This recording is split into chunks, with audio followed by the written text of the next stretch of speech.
I just finished recording this video, but I hadn't actually hit record. So we're gonna do it one more time.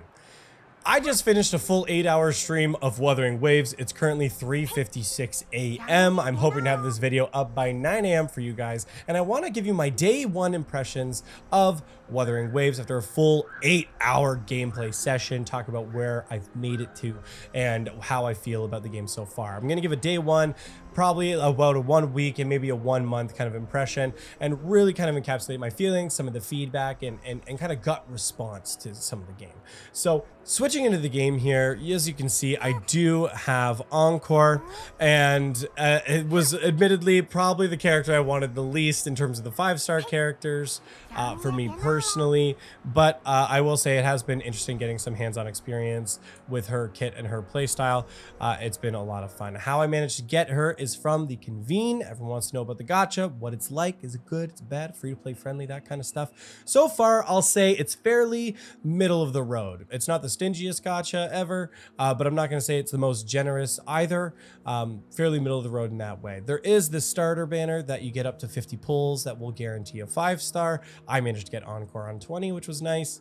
And then I'm probably still going to finish the banner off because it's discounted to 8 pulls. But yeah, the only rate up characters right now in the standard are the 3 characters you see here, Ling Yan, Jianshin, and Encore, which is disappointing because I want to use Yin Ling.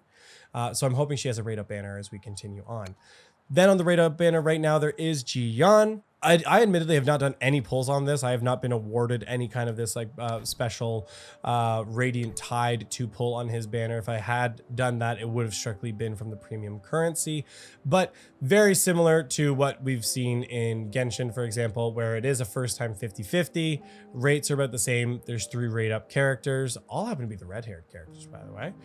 But admittedly, it is different that it's an 80 pity instead of a 90 pity. The weapon banner is definitely a huge upgrade though, where it is a 100% rate up, still with an 80 pity, but with the 100% rate up, it does give a little more value to this, removes a little bit of the uncertainty that actually I think for free-to-play players who want to really invest in a character, you may actually want to consider pulling on weapon banners, where I would say in like Genshin, for example, it's almost always been a fairly hard pass for free-to-play players. So really interesting to see that.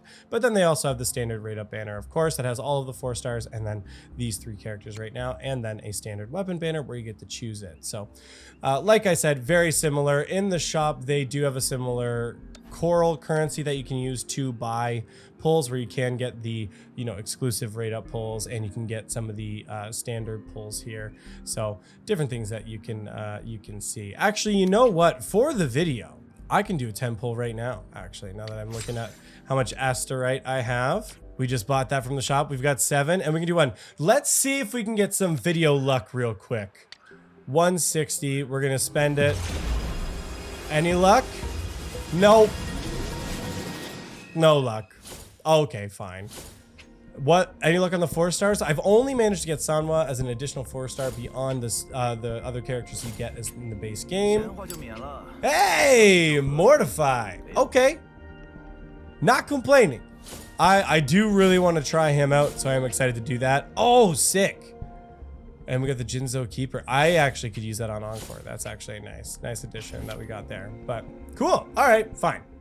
Could be better, but could be worse. So not so bad. Moving on. Story feedback so far. I think definitely the story has been a big improvement from what I've heard so far and other opinions of CBT 1. However, I will say there are some long stretches that it's just like really long spans of time. That's like big, long lore dumps, which can get really draining at some points. There's a whole section early on in part 1 where you're in a research facility, and you just go from conversation to conversation to conversation, and it's just like it really starts to like drag on. Even though the lore and the information that's being shared is really interesting, it still starts to really drag in that way. So I'll say there's a little bit of pacing there that needs to be improved, but overall I'll say the core content of it has been good. There's some parts later on where there's a lot of exposition, but it's broken up as the way that exposition is communicated is there's a little more variety in how it's presented. So they kind of resolve that a little bit more in a bit of a different way, which has been good. The only thing that I think is kind of disappointing that has been nerfed is the boss fights in the story are definitely nerfed, made a lot easier. And I understand why they did that for the casual audience. They don't want the main story to be a barrier for entry to the casual players. However, when you're kind of looking for some of that satisfaction and going through the story and feeling that reward, I do wish there was a little more of a challenge there.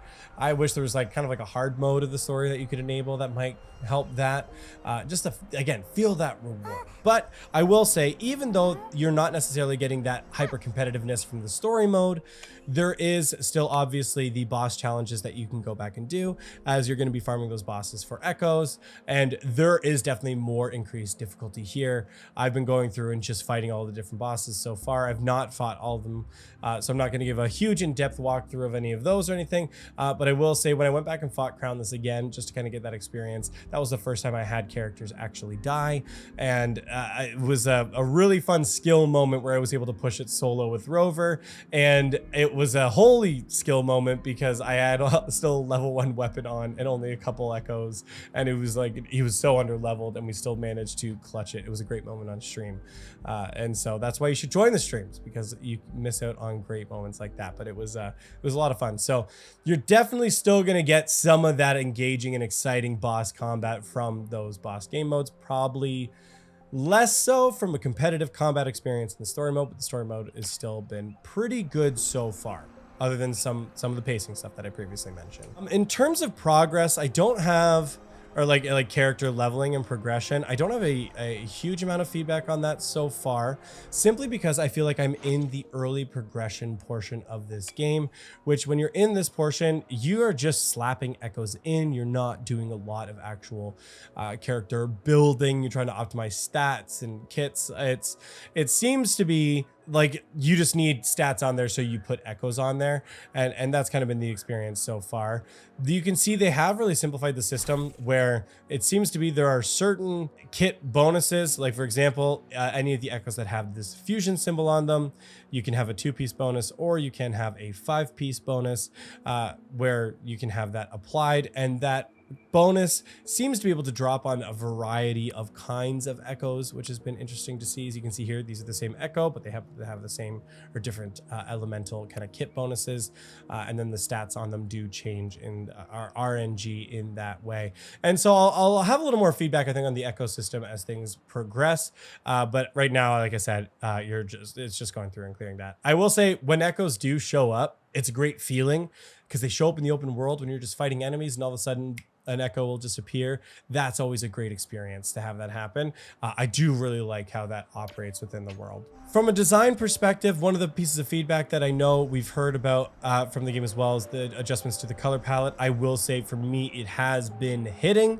I think the city areas, the dynamic lighting, a little more vibrance to the color has been a great improvement to it. Really helps the experience to it, especially when you juxtapose that with the areas where the tacit discords appear, where those boss fights are. The areas usually drain in color when that happens, and kind of getting that experience of going from one zone into the next really just helps make that contrast that much more apparent and exciting, and you feel like you're entering into a boss's domain in that way. So I definitely think that has been done fairly well. I will say, from a technical perspective, there's definitely been some bugs that I've come across in terms of, like, text bugs. There's one part literally in the dialogue, it says like if male his, if female her, in the dialogue, and little things like that have happened. There was this one clip where I popped down in the middle of a conversation. Different things like that have occurred that I don't think is anything super severe or a major issue. Like, this is a technical test, and so it's a time for kind of finding those things, polishing them out.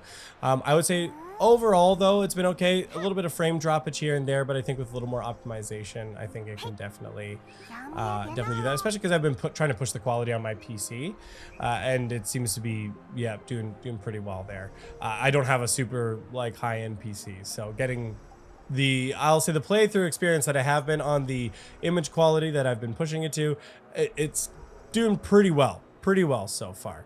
So overall, I would say early impressions are good. I'm really excited to continue to get into there, really get into some of the character progression, see how that is going to kind of change my perception of the game. But I would say on the new game smell, on this kind of first experience, it has been really positive so far. I've been really enjoying it so far, other than getting Encore, but hey, that's just a subjective opinion. But let me know what you guys think in the comments down below. What have your first impressions been in the beta if you've managed to get in? If you've been watching some streams, what are some of your thoughts, things that have been shared? I would love to hear that down in the comments. Thank you so much for watching, and we'll see you next time.